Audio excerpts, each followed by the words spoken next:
Meditation is a must if you want to know who we are and what's the nature of this creation. Somebody said to me a small quotation, I think from Rumi, which many mystics have also used earlier, which describe our totality as an ocean and we as drops of that ocean. And we have been told that we as drops have lost our awareness of that ocean, and therefore we are suffering in our individuation here.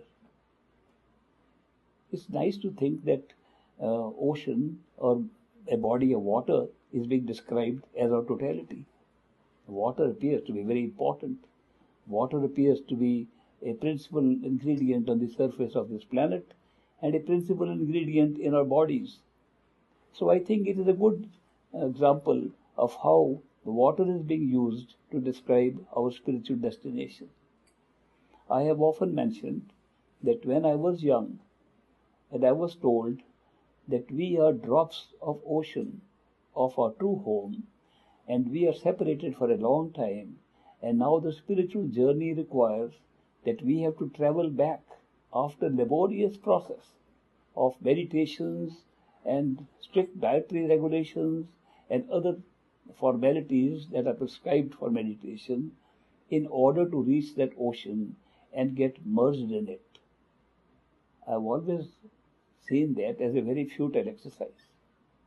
As drops, we have an individuality. As drops of water, we shine in the sun. We have a personality.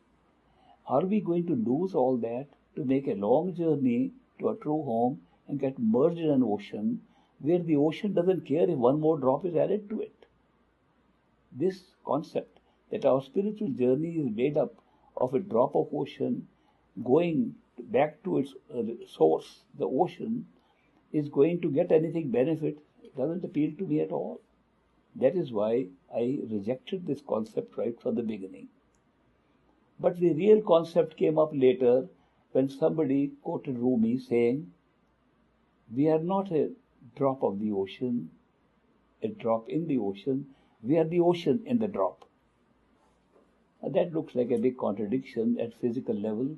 You can't put the whole ocean in a drop. What does it really mean? If we can understand what it means, that we are not a drop of the ocean, but the ocean in a drop. If we understand its full meaning, we'll be able to understand the spiritual path. This is the real secret. How can a drop contain the whole ocean? Let's imagine that a drop has a power of imagination.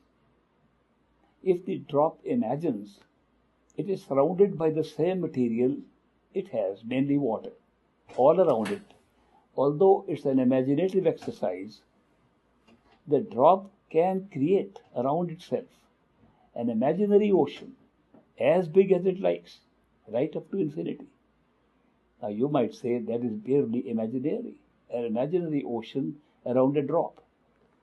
But in that case, even in imagination, the drop has become the ocean itself, because the whole imagination is taking place in the drop, and the ocean is merely an extension of the drop, and therefore we can say the whole ocean is in the drop. This will really explain the very nature of creation. We don't look at it like this. We think the creation of these universes that we see outside are all really outside. None of them are outside. All levels of creation, the physical, the astral, the causal, the spiritual, the total, they're all inside us, inside the drop, inside our own totality, of which we are really a true representation even as a human being. As human beings and seekers, we are the drops that contain the entire ocean, because the ocean is being created as an illusion from within that drop. Nothing outside is actually materially or otherwise real. But we have created reality by use of something little better than imagination. I gave the example that if the drop had imagination, he could create an ocean around itself. But supposing that imagination was more than imagination, it was what I term true consciousness. And consciousness can generate a conscious experience of anything. Therefore, don't consider it as an imaginary function, but a function of consciousness. That means consciousness can be conscious of anything around itself, and that becomes creation.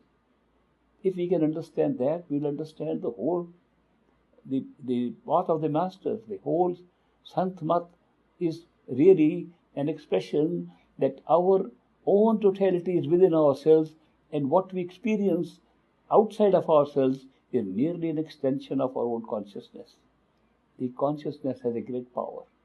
The consciousness has the highest creative power. How does it work? Consciousness has the power to become conscious of anything it wants. When it becomes conscious, that becomes creation. All levels of experiences that we have are generated from consciousness.